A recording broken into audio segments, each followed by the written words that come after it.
All right, well, here we are at ACTE National Conference in San Antonio. I've run into Robert from Georgetown Independent School District in Texas here. Sure. And obviously, I stumbled into a conversation with you about manual piloting and how that is a very employable skill set.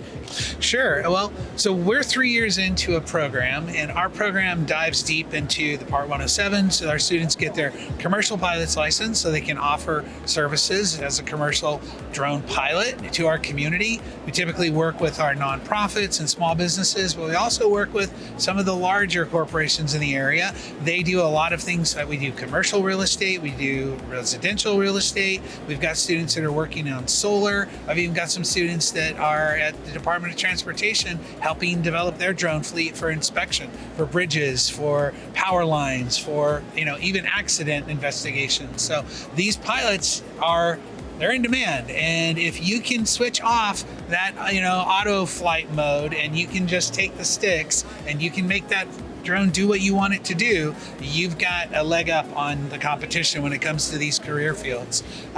Ultimately, the better pilot wins in the end, and the more stick time you have, as they call it, you're going to be better off in the industry, and you'll be more, I think, sought after by these employers. I couldn't agree more, and I tend to think that one of the things in the drone employment field that puts employers' minds at ease on a trust level before I send you out solo is knowing that you know what to do when that GPS goes down.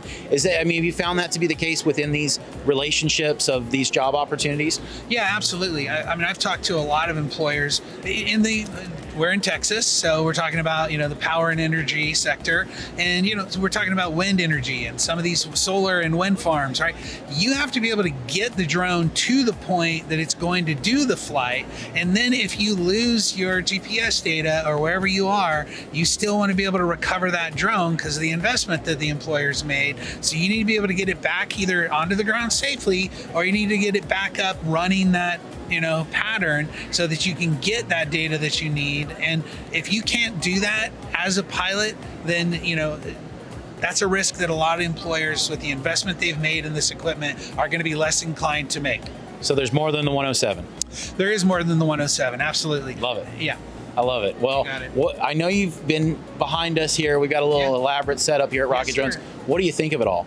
I think it's a wonderful productization of what teachers in the educational world need. We've home rolled most of what we've done, and I've come in and seen what you guys have done. And in my attempts to help other districts grow their drone programs, I've found that, I don't have the bandwidth to, I don't want to say hold their hand, but to hold their hand through growing their knowledge in this very unique, industry. These drones, it requires a good amount of time investment for you to, I say jokingly, it's a very deep hole, right? And that requires a lot of information, a lot of time. You guys have done a good job of removing the barrier to entry by productizing all of the information that they're going to need and providing instructions for how to go from step A to step Z in a way they're going to be successful. Love it. Well, thank you so much, Robert. Really appreciate you. You got it.